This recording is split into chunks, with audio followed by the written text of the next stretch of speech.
Diabetes হয়েছে মানে কি আপনার ভাত বন্ধ?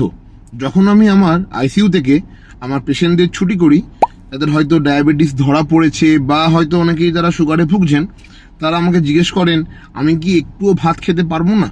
ভাত অ্যাকচুয়ালি বাঙালি বাড়িতে একটা শুধু খাদ্য নয়, ওটা একটা ইমোশনের মতো। তাই জন্য ভাত খেলে একটা দেখবেন একটা মেন্টাল একটা ব্যালেন্স যেন মেনটেন হয় বাঙালি বাড়িতে।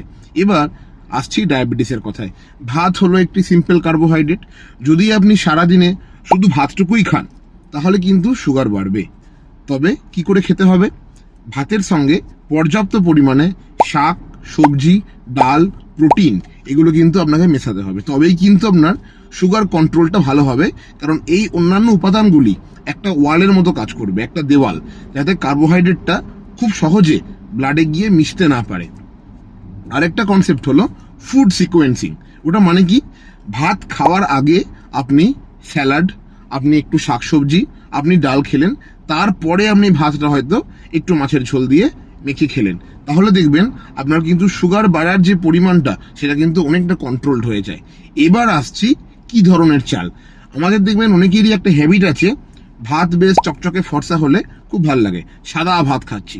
অ্যাকচুয়ালি সেই পলিশ রাইসগুলো কিন্তু অ্যাকচুয়ালি ভেরি হার্মফুল। আপনার জন্য বেস্ট হচ্ছে পার বয়েলড রাইস, সিদ্ধ চাল, নন পলিশড। যত বেশি নন পলিশড রাইস তত কিন্তু ভালো। এক্স্যাক্টলি যে কারণে রেড রাইস বা ব্রাউন রাইস কিন্তু প্রচণ্ড উপকারী ফর ডায়াবেটিক পেশেন্ট। এটা ছাড়া আমাদের যেগুলো মিলেটস হয়, বহু যুগ ধরে চলে আসছে শ্যামা চাল। শ্যামা চাল কিন্তু সুগারের পেশেন্টদের জন্য প্রচণ্ড উপকারী। তাই ভাত কিন্তু ডায়াবেটিসের জন্য মোটেই বিষ নয়। আর ভাত খেলে যে সুগার বাড়বেই তা কিন্তু কখনোই নয়। ধন্যবাদ।